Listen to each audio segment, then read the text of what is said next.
Leonard, if I file for bankruptcy, am I at risk of losing my home? Are you at risk of losing your home in a bankruptcy? Very good question. Very appropriate in this current financial environment. The answer is it depends. As with so many things under the law, it depends on the facts. If you are behind on the mortgage and there's going to be a foreclosure, a Chapter 13 is what you'd normally use to catch up the arrearage and keep the home. In a Chapter 7, you basically have to be current on the mortgage for you to keep the house. Now, also keep in mind that there's got to be a question of how much equity there is.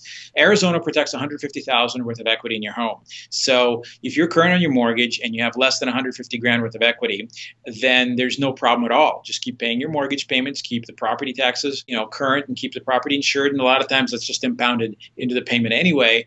So as long as that's going on, no problem. A lot of times, obviously, though, there is no equity, so it's not a question of will the bankruptcy court take my house. The question is, will the mortgage company take my house?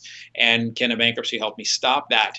And a Chapter 13, the payment plan bankruptcy, would allow you to cure the default of the mortgage company as long as you can keep making mortgage payments current going forward. A 7 will temporarily stop the foreclosure if there is one, but won't necessarily provide a solution for the house. A 7 will just slow them down a little bit because you're not really, if you're behind on the mortgage, you're not really proposing in a 7 to cure the default because you don't have any money. And so a 7 will just slow them down, but eventually they'll probably be able to foreclose unless you can work out some kind of loss mitigation or modification with the bank. So that's the answer about whether you can keep the house with a bankruptcy. Typically, the answer, if you're current on the mortgage, the answer is absolutely if you have less than 150,000 worth of equity.